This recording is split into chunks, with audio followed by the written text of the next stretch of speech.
Hello, hello, Pisces Collective. Ako po si James from James Tarot PH.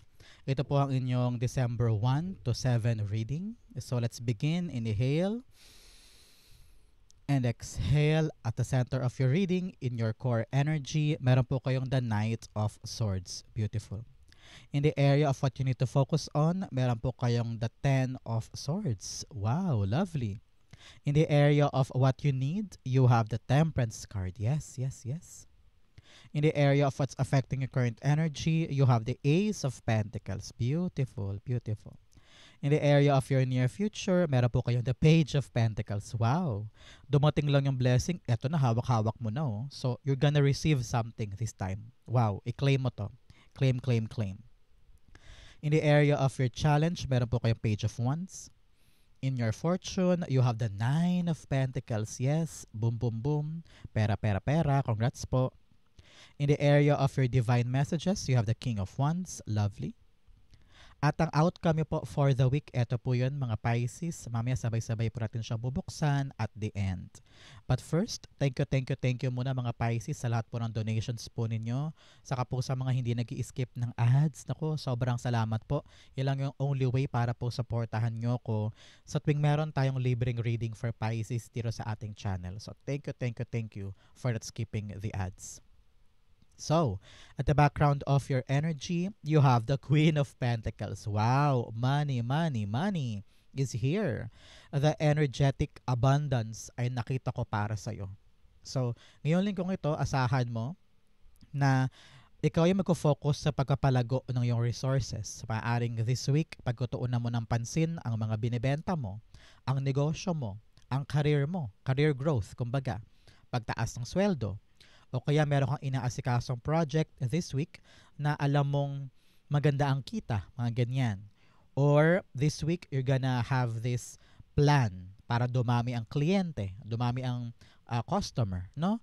Ito ay isang madiskarteng linggo para sa iyo, Pisces, kung saan gugugulin mo ang malaking oras sa pagpapalaki at pagpapaunlad ng iyong kaperahan. Okay?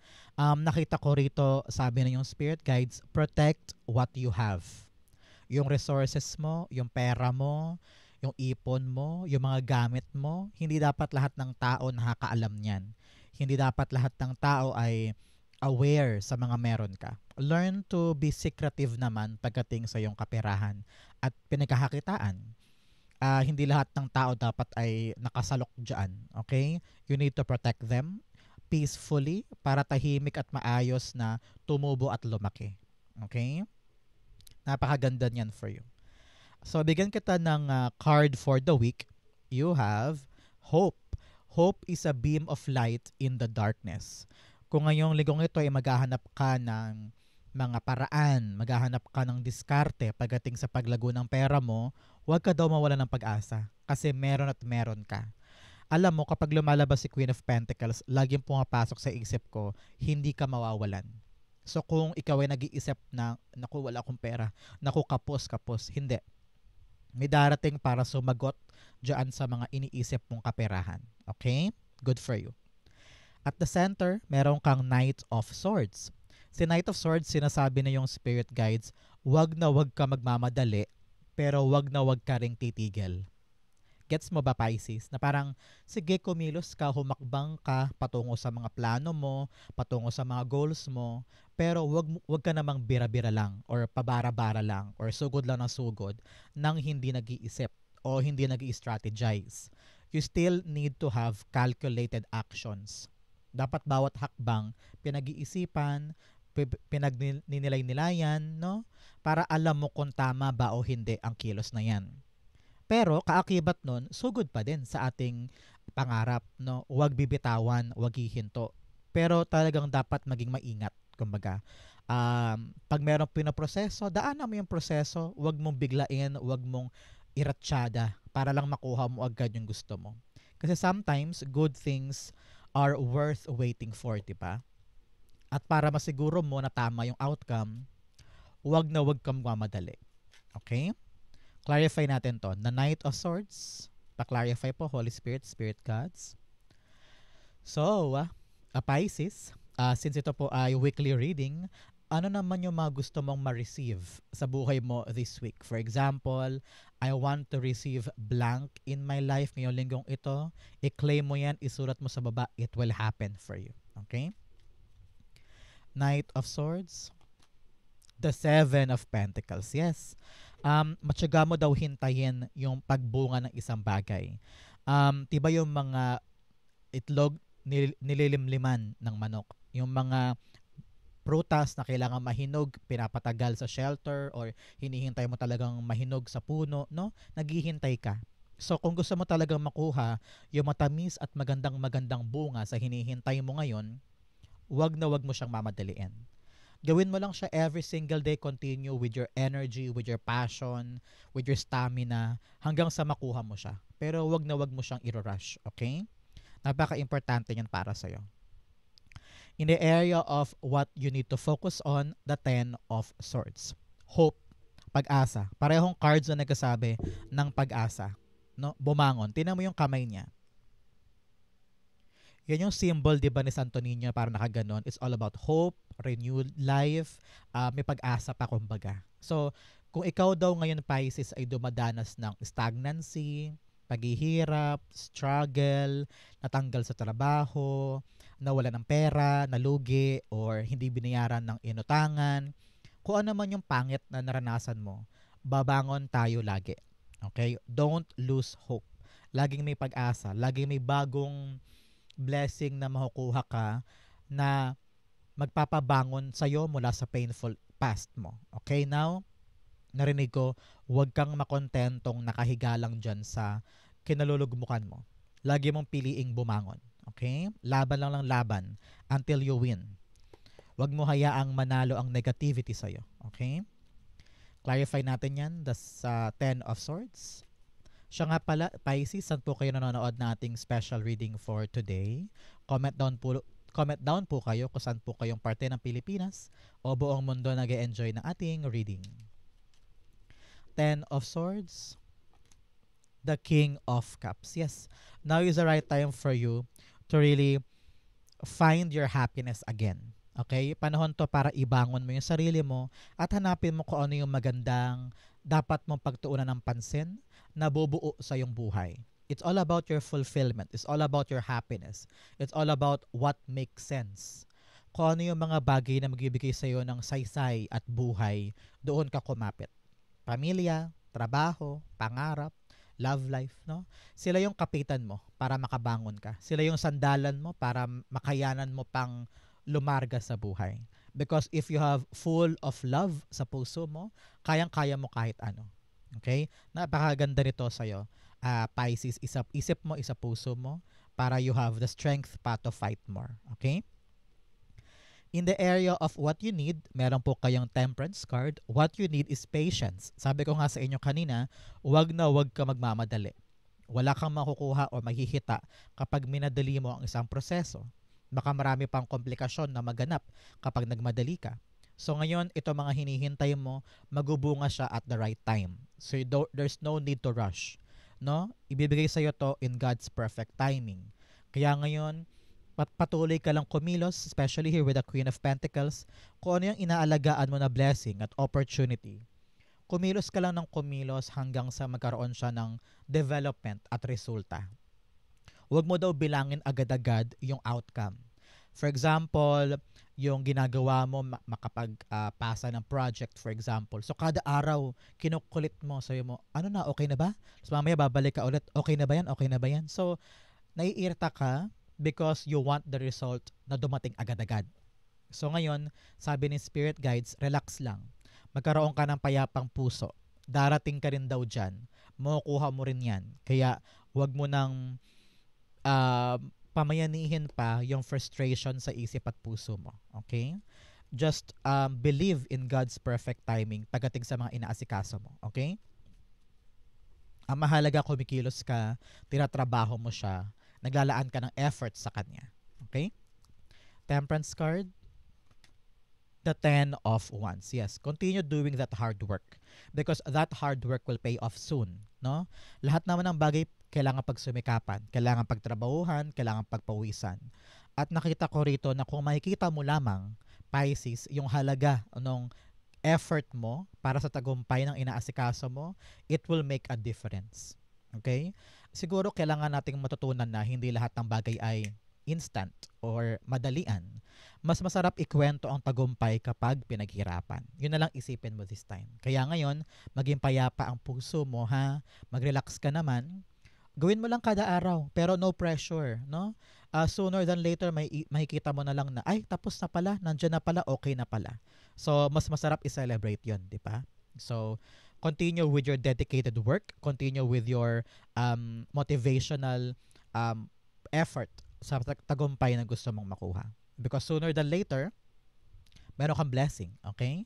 So, in the area of what's affecting your current energy, meron kang Ace of Pentacles. Kitang-kita mo na yung bunga, yung blessing, yung pagkakataon or opportunity. Kaya gustong-gusto mong ilaban agad. Sabi mo, akin yan, kukunin ko yan. Magmamadali ako, I will not stop. Kung anong kailangan gawin, gagawin ko. Pero sa kakamadali mo, nahahaluan na siya ng frustration. And at the same time, nahahaluan din ng takot.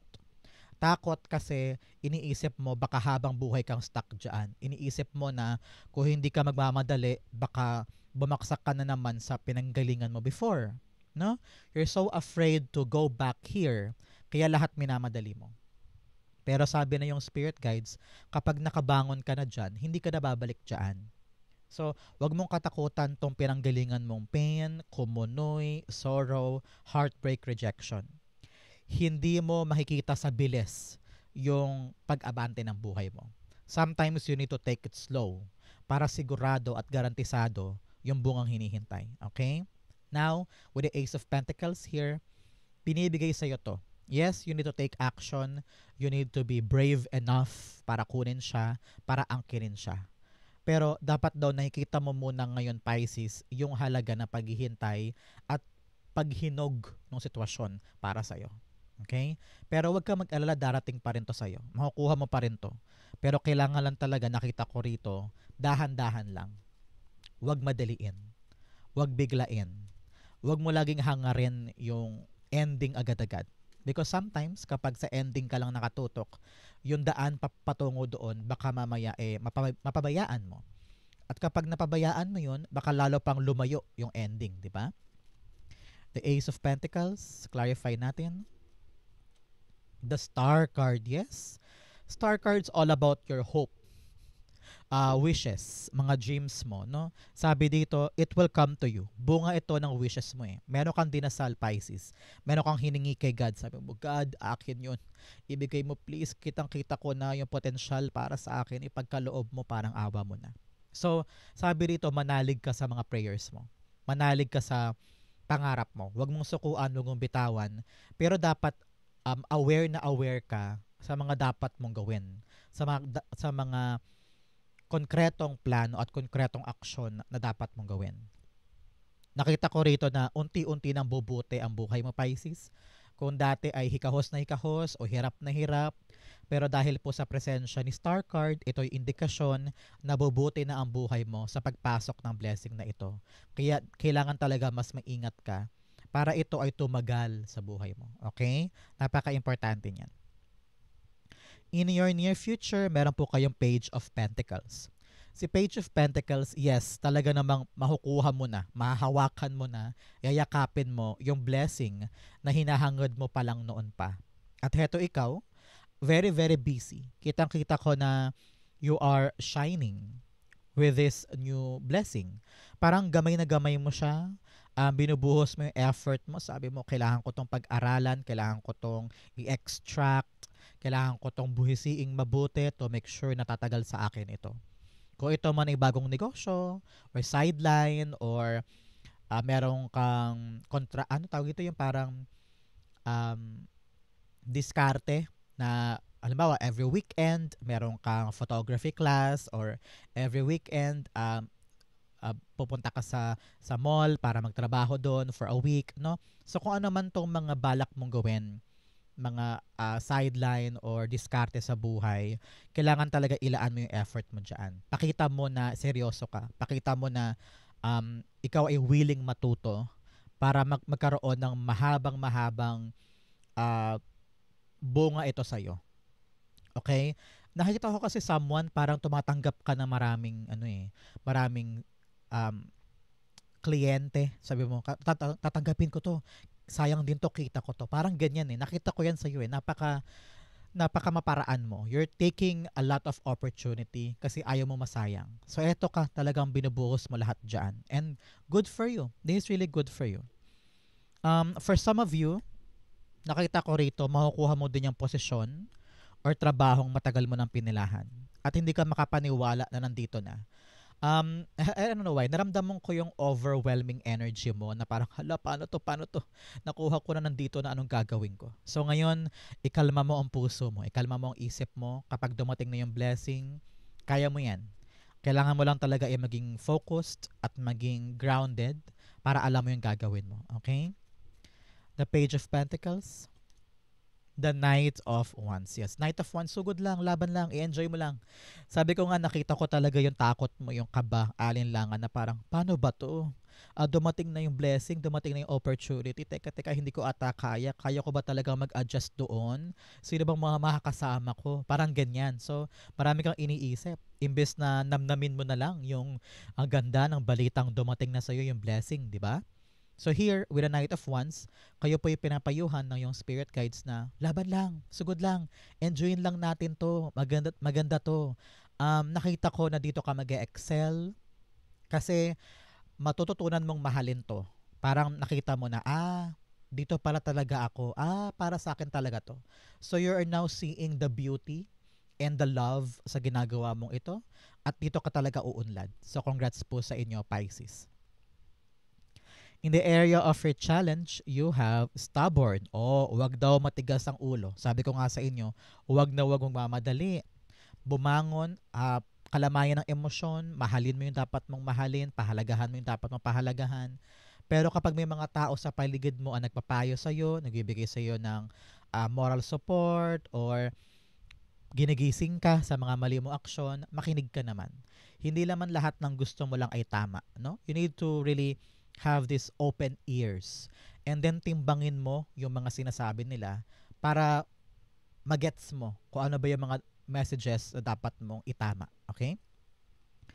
You also have self-compassion. Embracing imperfections helps you find strength, growth, mindset, and resilience. Sabi rito, mahalin mo ang sarili mo. Halimbawa, kapag nagkakamali ka, lagi mo sinasabi, ikaw kasi Pisces, napakatanga mo. Ikaw kasi dapat kang ito ginawa mo. So, yung mga ganong klaseng pakikipag-usap mo sa sarili mo, dapat itigil mo na yan. Okay? Learn to love yourself. Pag nagkamali, kapag nadapa, kapag nag-fall short ka, o kaya talaga naman nag-fail ka sa isang bagay, love yourself more. Ikaw dapat ang unang cheerleader ng buhay mo. Maraming tao sa paligid mo ang pwede kang i-down. Pero ikaw daw mismo, huwag mo i-down ang sarili mo. Okay? In your challenge, you have the Page of Wands. Sabi dito, matuto kang yakapin yung mga bagong bagay. Maging adventurous ka, maging go-getter ka. Huwag kang mapirme sa isang limitadong mundo mo na ayaw mo na mag-try ng bago. Sa pag-try ng bago, nandoon ang growth, nandoon ang success, nandoon ang pag-alagwa ng buhay.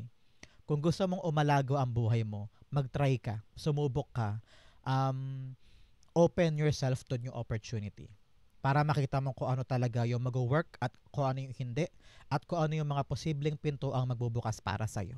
Okay? Napaka-important niyan. The Page of Wands, clarify natin. Page of Wands.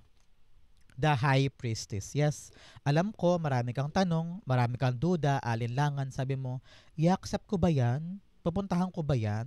Ita-try ko ba yan? Baka naman mamaya ganito, hindi naman ako sigurado. So, sa kabila ng mga takot mo, sa kabila ng mga alinlangan mo, masasagot lang ang mga questions na yan kapag sinubukan mo, kapag hinakbang mo na ang paa mo. Kasi pare-pareho nating hindi malalaman ang sagot kung hindi mo siya ita-try, kung hindi mo bubuksan ang sarili mo sa kanya, no? So, ngayon pagkatiwalaan mo daw ang skills mo. Walang duda, walang alinlangan, walang doubt pagdating sa iyong skills. Kasi ikaw ang unang-unang dapat naniniwala sa iyo. For example, balak mo magbukas ng iyong sariling salon kasi marunong ka naman maggupit, marunong kang negosyo on the side. So, if you truly trust yourself na kayang-kaya mong pumasok sa isang salon industry, baka kailangan mong subukan, parang ganyan. So, malalaman mo naman kung kaya mo o hindi. Pero, your intuition will tell you what's the right thing to do. Okay? Importante ito para sa'yo. In your fortune, you have joy and delight. Open your heart to joy. Yes, buksan mo ang isip at puso mo sa kaligayahan. Wag laging nega, wag laging pa-down, wag laging um, pangit yung iniisip mo tungkol sa sarili mo at sa paligid mo. Okay? You have a wise leader. You are a beacon for others. Oh, marami daw mga tao ang tinitingala ka, nirerespeto ka dahil sa galing at husay mo. Kaya dapat ikaw din. Baguhin mo na rin yung pananaw mo sa sarili mo. You need to really believe in yourself. Tulad kung paano ka tinatanaw ng ibang tao. Okay? In your fortune, meron po kayong the 9 of Pentacles. I-claim mo to sa baba, Pisces. Kaching, kaching, kaching ito. Kitang-kita ko someone will pay you. Baka meron ng utang sa'yo, may magbabayad na. Or meron kang hinihintay na pera at nakita ko na darating na siya this time. For some of you, lalaki na yung kita. Parang kung itong mga nakaraang linggo, nakaraang buwan, medyo lumaylay ang kita mo sa negosyo or sa sideline mo. Pero ngayong linggong ito, nakita ko yung pag-angat. Pag-angat ng kita, paglaki ng income. Some of you ay magkakaroon ng happy time. I don't know why. Nakita ko dito shopping. Di ko alam. Shopping, buying things for yourself. Baka nagkaplano kang bumili ng bagong sapatos, bagong damit, o kaya nagkaplano kang bumili ng bagong sofa. I don't know why. Pero kitang-kita ko yung pagpupundar mo tungkol sa mga bagay na gusto mo. Because narinig ko na this time around, gusto mong pakinabangan yung mga pinagpapawisan mo o pinagpupuyatan mo. Sabi mo, trabaho ko ng trabaho, I need to reward myself. So ito yung linggo ng pagre-reward mo sa sarili mo. Okay? So have fun, enjoy. Enjoy your blessing and share it with the people that you love. Okay? Panahon to para magsaya at bigyan mo yung sarili mo ng mga hati sa lahat ng pinaghirapan mo. Okay? 9 of Pentacles. The 2 of Wands. Yes, 2 of Wands, here talagang vision of the future. Vision of something na sabi mo, kailangan ko nung kumawala sa shell ko, abutin ko naman yung mga pangarap ko at ibigay ko sa sarili ko yung financial freedom na gusto ko. Nakita ko yan for you. Pero ngayon, talagang tumatapang ka na, very empowered ka. May plano ka with your money. I don't know why. May plano kang gawin tungkol sa pera mo, sa ipon mo, sa pinagkatrabahuhan mo. Some of you talaga nagkaplanong magkaroon ng sariling negosyo, nagkaplanong mag-ipon, nagkaplanong mag-invest, nagkaplanong bumili ng mga gamit for yourself, mga material things, no? So, nakita ko rito bilang paalala, Pisces, ay gastusin daw ng tama. Maging malinaw daw muna sa iyo ang budgeting, yung mga lumalabas at pumapasok, para yung inaalagaan mong pera ay hindi lang basta lumago, maprotektahan mo pa, and also at the same time, ma-enjoy mo. Okay? Napakahalagahan yan for you. I-claim mo na to, Pisces. Claim. Money is mine. Congrats po. Like mo din to para ma-activate mo yung financial aspect and energy for you. In your divine messages, meron po kayong step out of your comfort zone. Yes, kung mawala ka sa mga nakasanayan mo, panahon na to para humakbang, gumawa ng mga bagay-bagay na kinakatakot mo pero nandun pala yung opportunity. Ito yon with the Page of Wands. Get out of your comfort zone. Mag-try ka naman ng bago. You have a personal issue, reaches resolution. Meron ka daw mga problema sa sarili mo. Baka pagkabagsak mo to or down energy mo, panahon na para bumangon. So, talagang magbibigay ng solusyon yung mga personal mong issue. Congrats po. In your divine messages, meron po kayong King of Wands. King of Wands is the vision of what you want to create. Meron kang pangarap, meron kang goal, meron kang nakikita na para sa future mo. Sabi mo, pangarap ko to gawin, pangarap ko tong puntahan, ito ang goal ko this time. If you have that vision, dapat magkaroon ka rin ng tapang, Pisces, na actionan siya. No? Paalabin mo ang puso mo, maging adventurous ka, maging palaban ka, maging go-getter ka naman this time, at huwag kang mapirme sa comfort zone mo. Okay? Nakita ko rito na napakaganda ng planong yan, napakaganda ng idea mo na yan, kaya ilaban mo siya. Be confident. Maging taas noo. Huwag mong isipin lagi yung negative na sinasabihin ng ibang tao. Kung talagang malapit sa puso mo yung plano na yan at talagang naniniwala ka, ipaglaban mo siya. Okay? The King of Pentacles is being clarified by the Knight of Swords. Dalawang beses tumabas ang Knight of Swords, pero magkaiba sila dito ng meaning. Di ba? Kung dito sabi na yung spirit guides, huwag na huwag magmamadali patungkol sa iyong mga hinihintay. Pero dito sa iyong payo, tungkol sa mga pangarap mo, kailangan nilalaban, sinusugod, ginagawa ng aksyon. Hindi puro isip lang, kailangan may kilos, kumbaga. So yun ang payo sa iyo ng yung spirit guides this time. Okay? Kailangan yung plano may kilos. Kailangan yung dreams ay may ginagawang hakbang to make it happen. Okay? Ang outcome mo yan, but first, bigyan mo na kita ng fortune cards. You have coins. Money will come to you. Wow! May pera ka daw this time, Pisces. I-claim mo to sa baba. Money will be coming to me. I claim, claim, claim. Mine, mine, mine. You also have Tiger doing something risky, taking a chance. Yes, ito yun, a risky move. You are now taking a chance, taking a leap of faith para pagdating sa mga kaperahan mo. Talagang sumusubok ka ng mga makabagong diskarte. Okay? Maganda to para sa'yo. Now, the message you have Vine, seek out information that will help you. Sabi ko nga sa inyo kanina, may mga dapat kang pag-aralan, may mga dapat kang buting tingin, mas marami kang kaalaman, mas makakabuti sa'yo at makakatulong sa'yo.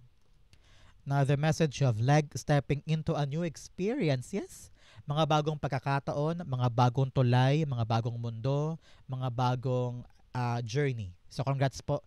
Entering ka na talaga on a new life, on a new path. Okay?